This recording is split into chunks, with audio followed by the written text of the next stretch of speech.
এই তো দাদাও এসে গেছে, এতক্ষণে শান্তি হলো। দাদা দেখেছেন তো, আপনি বাইরে কোথাও ব্যস্ত ছিলেন, আর আপনার সমস্ত দায়িত্ব বড় বৌদি কেমন পালন করেছে। আমাদের বড় বৌদিতে একেবারে অবাক করে দিয়েছে।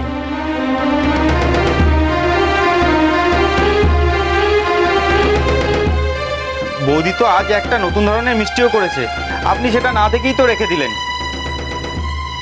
নিন ধরুন।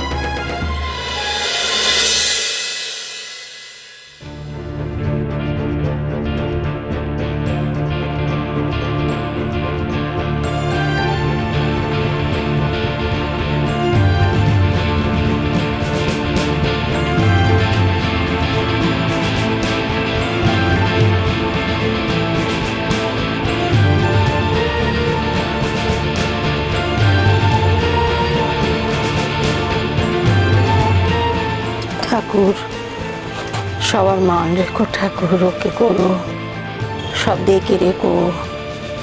তুমি তো তোমার কাজ করে নাও ঠাকুর। যা গণেশ, তোর বড় বৌদি তোর বড়দাদার মান রাখতে সারাদিন ধরে সমস্ত বানিয়েছে, যা শ্যামা চরণে দিয়ে যা। যদি শ্যামা মা একটু মুখ তুলে চায়, আমার সংসারে একটু মঙ্গল হয়, সবার একটু বুদ্ধি শুদ্ধি হয়।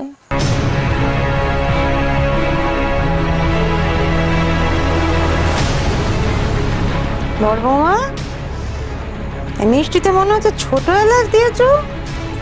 এই মিষ্টি বানানো কে শেখালো তোমার? কে আর শেখাবে, নিশ্চয়ই দাদা শিখিয়েছে, তাই না বড় বৌদি? বেশ, বুঝলুম, সবই বুঝলুম।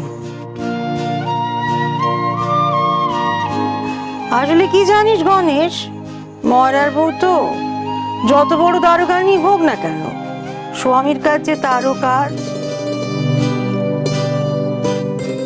আজ এই মিষ্টি যারা যারা খাবে তারা তারা বলবেই নিশীথ মরার বউ কম বড় মরা নয়, স্বামীর যোগ্য অর্ধাঙ্গিনী।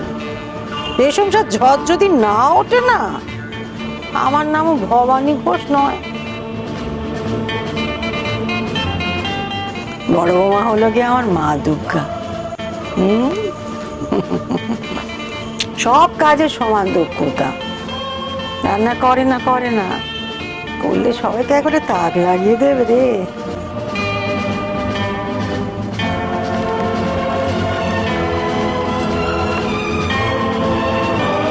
গণেশ, এই মিষ্টি তো মনে হচ্ছে না তোর দাদা শিখিয়েছে। তো দাদা যা যা শিখেছে সব তো আমার কাছ থেকে শিখেছে। এই মিষ্টি তো আমি তাকে বানাতে শেখাইনি। তাহলে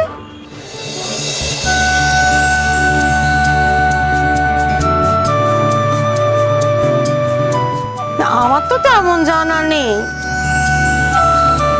আমার কি মনে হয় জানিস গণেশ, বড় বৌমা নিজে নিজেই শিখে নিয়েছে।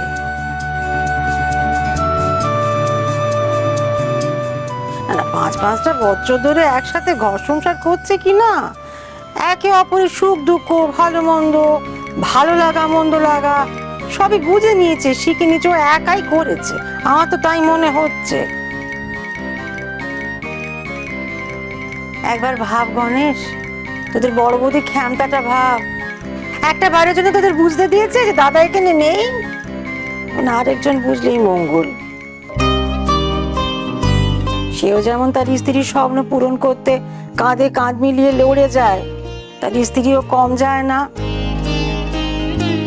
সম্মান বজায় রাখতে কেমন লড়ে গেল। গণেশ, আর দেরি করা যাবে না, ডেলিভারির সময় হয়ে গেছে কিন্তু। হ্যাঁ বড় বৌদি। আর দেরি করো না, এবার বেরো।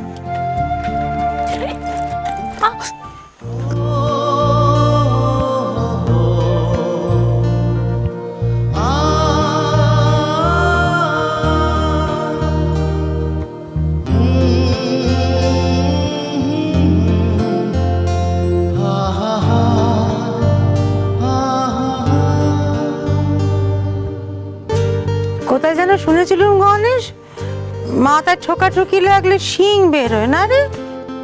হ্যাঁ বড় মা, আমিও তো তাই শুনেছি। আর একবার মাথা ঠোকা দিতে হয়, তাই না?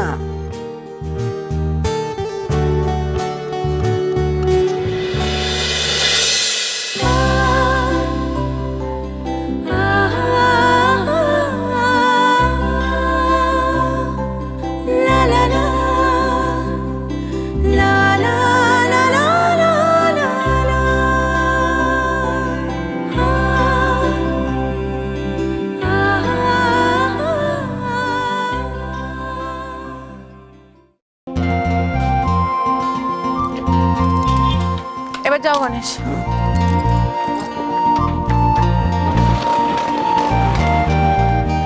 দুর্গা দুর্গা, সব দেখে রেখো ঠাকুর।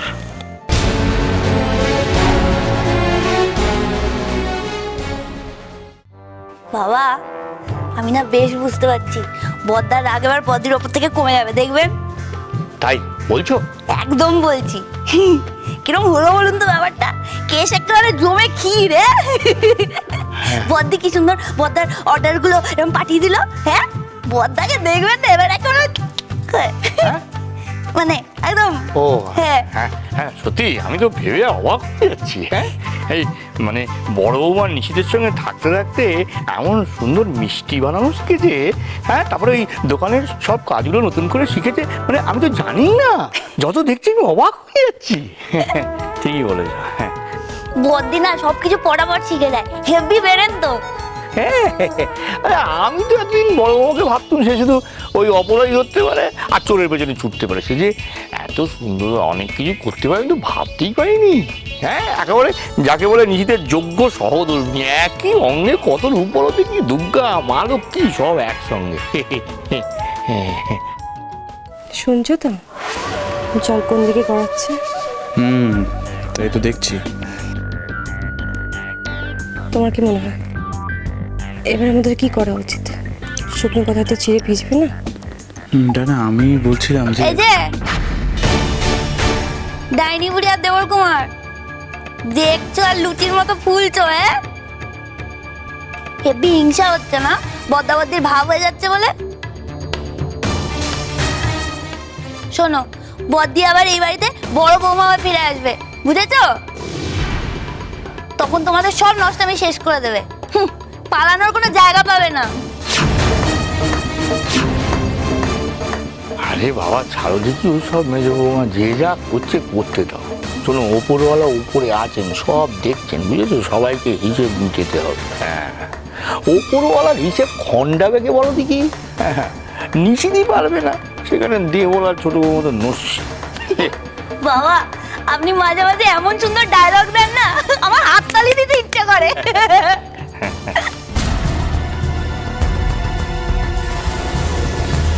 তুমি এতদিনে একই রকম রয়ে গেলে, ধম্মের সার যাকে বলে। এতদিন পর বাড়িতে ফিরে কিচ্ছু শিখতে পারলে না। ছেলে কি করতে চোর ডাকাতের সাথে টাইম পাস? দেবল ঘোষকে কতটা চেনো তুমি? আমি কতটা চিনি সেটা বড় কথা নয়, তুমি কি করতে পারো সেটাই দেখাও। এতদিন ক্রিমিনালদের সাথে থেকে কি শিখেছো? শিখেছি, এবার সেটাই প্রয়োগ করব। এমন একটা কাণ্ড করব না যে বড় বৌদি মনে রাখবে কার বিরুদ্ধে বন্দুক তাক করেছিল।